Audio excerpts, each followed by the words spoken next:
Hello and welcome to Study Brains. तो आज के वीडियो में हम बात करेंगे पोस्ट इंडिपेंडेंस जे.एंड.के यानी जम्मू एंड कश्मीर। जब इंडिया आज़ाद हुआ फिर उसके बाद जम्मू एंड कश्मीर में क्या चल रहा था, 1947 के कुछ इवेंट्स इसमें हम देखेंगे। तो इससे पहले मैंने हरी सिंह जी को कंप्लीट किया था, तो उसको 2 पार्ट्स में मैंने कंप्लीट किया था। आज हम पोस्ट इंडिपेंडेंस जे.एंड.के पढ़ेंगे। देखिए, इंडिया में जब ब्रिटिशर्स का रूल चल रहा था तो फिर क्या हुआ, 1947 में आके इंडिया डिवाइड हुआ, इंडिया एंड पाकिस्तान में।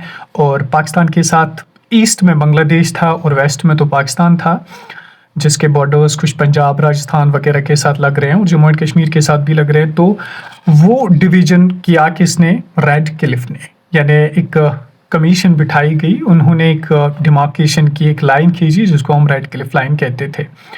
और इंडिया में क्या बचा था फिर जब इंडिया और पाकिस्तान बना, पाकिस्तान के साथ उस वक्त बांग्लादेश भी था। फिर इंडिया में बचा हुआ था 562 समथिंग प्रिंसली स्टेट्स भी थी। उनको क्या कहा गया था? उनको कहा गया था कि आप इधर इंडिया के साथ जा सकते हैं या पाकिस्तान के साथ जा सकते हैं, या अगर आप चाहें तो आप इंडिपेंडेंट रह सकते हैं। तो इंडिपेंडेंट बाकी सारी जो प्रिंसली स्टेट्स थी वो इंडिया के साथ रही। फिर लास्ट में 3 प्रिंसली स्टेट्स जो थी वो बची थी। एक थी उनमें जूनागढ़, दूसरी थी हैदराबाद, तीसरी थी जम्मू एंड कश्मीर। जूनागढ़ में क्या किया गया? जूनागढ़ जो है इसमें रेफरेंडम करवाया गया और ये इंडिया के साथ ज्वाइन होगी। हैदराबाद का निज़ाम तो बिल्कुल भी नहीं मान रहा था, उसके साथ क्या किया गया, उसको सरदार वल्लभ भाई पटेल, जिसको आयरन मैन ऑफ इंडिया कहते हैं, उन्होंने पुलिस भेजी और उसको हराया और इसको एनेक्स किया इंडिया के साथ। फिर बचा जम्मू एंड कश्मीर। तो जम्मू एंड कश्मीर को फाइनली क्या हुआ था, ये महाराजा जो था, महाराजा हरी सिंह जो था, इन्होंने कहा कि हम स्टैंड स्टिल एग्रीमेंट करते हैं। यानी स्टैंड स्टिल का मतलब होता है स्टैटस को, कि हम जिस पोजीशन पे हैं हम वहीं पे रहेंगे, यानी हम इंडिपेंडेंट रहेंगे। लेकिन यहाँ से क्या हुआ, यहाँ से जब पाकिस्तान बना और इंडिया बना तो पाकिस्तान ने क्या किया, उन्होंने पश्तून फाइटर्स को भेज दिया जम्मू एंड कश्मीर में, जिसकी वजह से क्या हुआ, जिसकी वजह से फिर हरी सिंह को मिलिट्री हेल्प मांगनी पड़ी इंडिया से, और वही हम आज के लेक्चर में देखेंगे। देखिए 1947 में क्या हुआ। Maharaja Hari Singh signed a standstill agreement status quo with dominion of Pakistan on October 2 1947 में उन्होंने स्टैंड स्टिल एग्रीमेंट किसके साथ किया? पाकिस्तान के साथ। कहा कि हम ना आपके साथ आएंगे ना हम इंडिया के साथ जाएंगे। लेकिन 22 अक्टूबर 1947 में क्या हुआ, Pashtun fighters north western frontier province के जो थे, वो नॉर्थ वेस्टर्न फ्रंटियर प्रोविंस में रहते थे, इन्वेडेड कश्मीर। उन्होंने क्या किया, उन्होंने कश्मीर पे हमला किया। ये तो पाकिस्तान ने भेजे थे। Hari Singh asked Indian government to help. Hari Singh ने क्या कहा, इसके पास अब कोई ऑप्शन नहीं था, उसको लगा कि अब पाकिस्तान इसको एनेक्स करेगा अपने साथ, अपने एक्सेशन में लेगा, अपने अटैक करेगा और हमें हराएगा, फिर ले लेगा हमारी ज़मीन, कश्मीर की ज़मीन।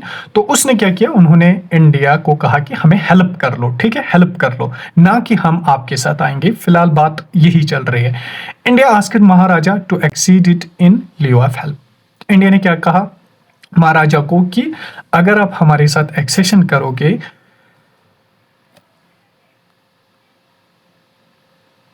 तो ही हम आपको हेल्प कर सकते हैं, ठीक है। तो 26 अक्टूबर 1947 में क्या हुआ फिर फाइनली, इंस्ट्रूमेंट ऑफ एक्सेशन। लेकिन ये 3 बुनियादों पर हुआ था, डिफेंस, कम्युनिकेशन वगैरह, इन्हीं 3 चीज़ों पे हुआ था। पाकिस्तान रिजेक्टेड दिस, लेकिन पाकिस्तान ने इसको रिजेक्ट किया, कहा कि नहीं नहीं, ये आपके साथ कैसे जाएगा। इन्होंने तो इससे पहले बोला कि हम अकेले रहेंगे, अब ये पाकिस्तान आपके साथ कैसे आएगा। तो लड़ाई शुरू हो गई। Sheikh Abdullah endorsed the accession. Sheikh Abdullah ने क्या किया, तो 11 साल के बाद जेल से वापस आए थे, तो इन्होंने एंडोर्स किया एक्सेशन को। He was appointed as the head of emergency administration by Maharaja, appointed Brigadier Ranjit Singh। अच्छा, emergency administration उस वक्त लग गई तो महाराजा ने उसको हेड बनाया, किसको? शेख अब्दुल्ला को। महाराजा सिंह हरी सिंह अपॉइंटेड ब्रिगेडियर राजेंद्र सिंह जम्वाल, बहुत इंपॉर्टेंट नाम है। उसने क्या किया, to protect Jammu and Kashmir, इसको एज एन आर्मी चीफ बनाया और कहा कि जम्मू एंड कश्मीर को पाकिस्तान के जो पश्तून आए हैं, पठानस आए हैं, उनसे बचा लो। इसको कहा जाता था सेवियर और सुपैरो ऑफ कश्मीर वैली। किसको? ब्रिगेडियर राजेंद्र सिंह जम्वाल को सुपैरो ऑफ कश्मीर वैली या सेवियर ऑफ कश्मीर वैली कहा जाता था। तो इसने क्या किया, इसने लड़ा और he briefly served as the chief of staff. इसने क्या किया, चीफ ऑफ स्टेट फोर्सेस का चीफ बना and martyred fighting during the first Kashmir war. Rajendra Singh and his small contingent of about 200 men successfully delayed the advance of the much largest force of Pakistani tribal riders near Uri.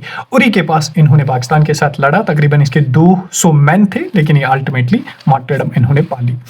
अच्छा, near Uri for several days during which the Maharaja of Kashmir acceded to India, the Indian forces airlifted for the defense of Kashmir. इसी के साथ महाराजा ने 26 अक्टूबर 1947 को instrument of accession किया और जो air force थे इंडिया का उनको एयरलिफ्ट किया गया, उनको कश्मीर में लाया गया डिफेंस के लिए। अब क्या होता है, अब होता है वॉर ऑफ 1947-1948। अब तो पहला वार हो गया स्टार्ट इंडिया और पाकिस्तान के दरमियान, क्योंकि एक तरफ तो पश्तून्स थे, एक तरफ तो इंडिया की आर्मी अब यहाँ पे आ गई थी। India sent its military to repel the attack. India ने क्या किया, इनको कहा कि आप पठान जो है, पश्तून जो है, उनके अटैक को रोक लो कश्मीर में। बिगिनस द फर्स्ट इंडो पाक वॉर इन 1947। तो पहला वार, अभी तो आज़ादी नहीं हुई थी, अभी तो आज़ादी के कुछ ही महीने हुए थे, तो 1947 का वार शुरू हो गया। Indian army pushed back the invaders. तो इंडियन आर्मी ने क्या किया, उन्होंने उनको पुश बैक कर दिया। A provisional government Azad Kashmir government was formed in western India, PAK, यानी पाकिस्तान जो ऑक्यूपाइड कश्मीर है उसमें एक प्रोविजनल गवर्नमेंट बनाई पाकिस्तान ने कहा कि ये आज़ाद कश्मीर है, ठीक है। तो उस पोर्शन में आज भी अपना प्राइम मिनिस्टर है, आज भी अपना जो चीफ मिनिस्टर वगैरह होता है वो सारा अपना है। तो वो गवर्नमेंट तब से चल रही है। जो कश्मीर का, हमारे ही कश्मीर का हिस्सा वो भी है POK भी, जो कि पाकिस्तान के पास है। तो अब कुल मिला के जो कश्मीर है आज 3-4 हिस्सों में तकसीम हुआ है। चाइना के पास अक्साई चीन वगैरह है, या सक्शगम वैली भी चाइना के पास है, और आज़ाद कश्मीर तो पाकिस्तान के पास है। बाकी हिस्सा जो है वो बचा हुआ है, बीच वाला हिस्सा वो इंडिया के पास है। तो इसके बाद देखिए brigadier Mohammad Usman, the lion of Naushera, बहुत इंपॉर्टेंट नाम है, एग्जाम में एक बार क्वेश्चन पूछा गया कि ये कहां से था, तो इसका राइट आंसर था यूपी आजमगढ़ से था ये। इन्होंने क्या किया, ब्रिगेडियर उस्मान को, जिसको लाइन ऑफ नौशारा कहते हैं, ये आए थे फॉट करने के लिए, इंडियन आर्मी में ही आए थे। Fought 1947-1948 India Pakistan war in Kashmir में लड़ा। ब्रेवली डिफेंडेड किसको, नौशारा और जहांगीर को इसने बचाया था फ्रॉम एनिमी 1948 में।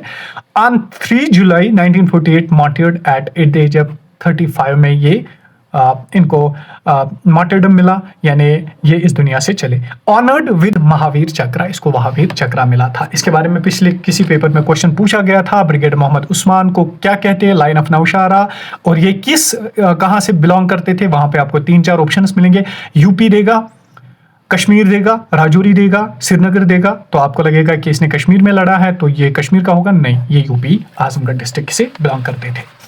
अच्छा, अब ये जो मतलब लड़ाई चल रही थी 1947 में, अब क्या हुआ, अब यूनाइटेड नेशंस पे मसला पड़ गया।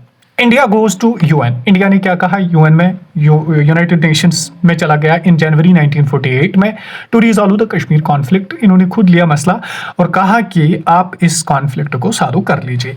UN commission for India and Pakistan, इसमें क्या बना, UNCIP, UN commission for India and Pakistan बना, was constituted and security council resolution was adopted. इन्होंने क्या किया, इन्होंने कहा कि रेजोल्यूशन 47 इन्होंने पास किया, यूनाइटेड नेशन सिक्योरिटी काउंसिल ने पास किया, और कहा कि 3 कॉन्सिक्वेंशियल नॉन बाइंडिंग स्टेप्स लेने चाहिए। सबसे पहला क्या स्टेप लिया इन्होंने, कहा Pakistan should withdraw from Kashmir. Pakistan जो POK में बैठा हुआ है उसको बाहर निकलना चाहिए। इंडिया शुड विथड्रॉ, इंडिया को क्या करना चाहिए, इंडिया को अपनी आर्मी निकालनी चाहिए, and keep a minimal force in the region. थोड़ा सा, अगर 50,000 है तो उनको 40,000 निकालने हैं, 10,000 रखने हैं।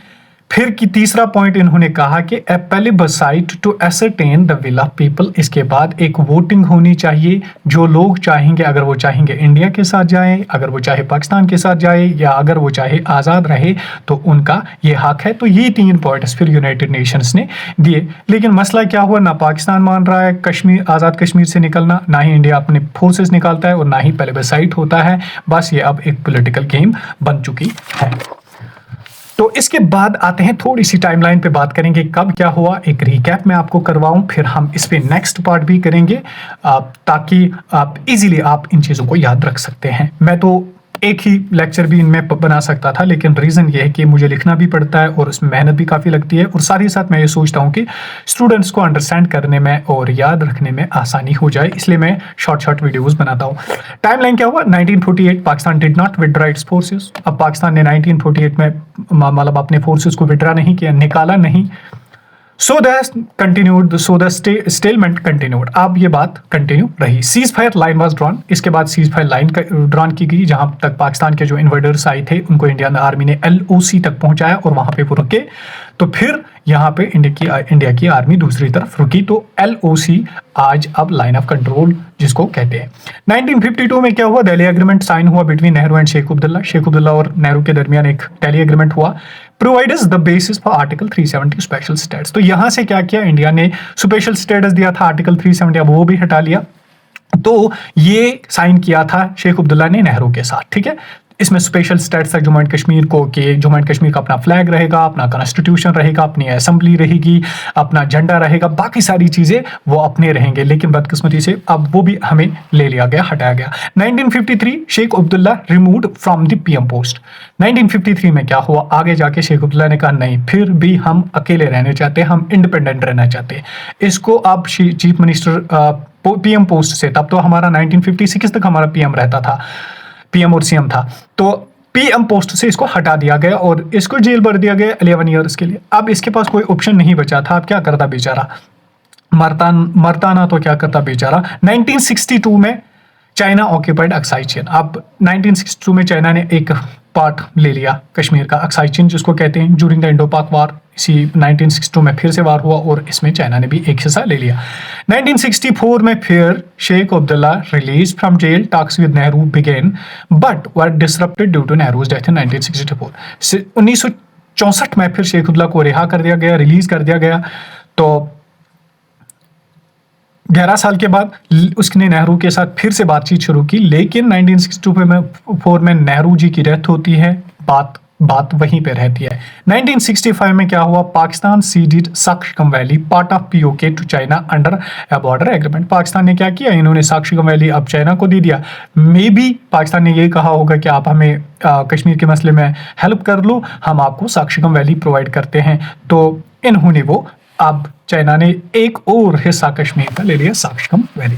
1972 में आके क्या होता है? Shimla agreement signed between Indira Gandhi and Zulfikar Ali Bhutto. देखिए, क्वेश्चन पूछा जा सकता है कि शिमला एग्रीमेंट 1972 में हुआ, किस किस के दरमियान हुआ? जब पाकिस्तान का प्रेसिडेंट था तब जुल्फिकार अली भुट्टो और इंदिरा गांधी के दरमियान। The ceasefire line was renamed as LOC। उस वक्त वो सीज फायर थी। सीज फायर मतलब कि अब ना आप यहां से आगे आओगे ना हम यहां से आगे जाएंगे। तो इंडिया ने कहा अब आप अपनी पोजीशन पे रुको, हमने कहा अब पाकिस्तान ने कहा कि अब आप अपनी पोजीशन पे रुको। तो ceasefire line was renamed as the LOC। उसको LOC लाइन ऑफ कंट्रोल नाम रखा गया कि पाकिस्तान यहाँ पे कंट्रोल करेगा और इंडिया इसके आगे, पाकिस्तान इसके आगे। तो ये मसला फिर से अटक कर रहा है। पाकिस्तान के पास एक हिस्सा है, चाइना के पास एक हिस्सा है, इंडिया के पास एक हिस्सा है। तो जम्मू एंड कश्मीर फिर वैसे का वैसा रहा, ना इस पे कोई सोल्यूशन आया, ना ही कोई मसला हल हुआ। तो आई होप ये बात आपको समझ आई होगी अभी तक। इस पे दूसरा लेक्चर भी आएगा। मैं Jammu and Kashmir reorganisation act तक कंप्लीट करूंगा कश्मीर की हिस्ट्री को। फिर उसके बाद अगर कुछ और नया आएगा, अपडेट आएगा इलेक्शंस के बारे में या कुछ हो, तो वो भी मैं इंशाल्लाह आगे अपडेट करता रहूंगा। Thank you so much. Stay happy and stay blessed.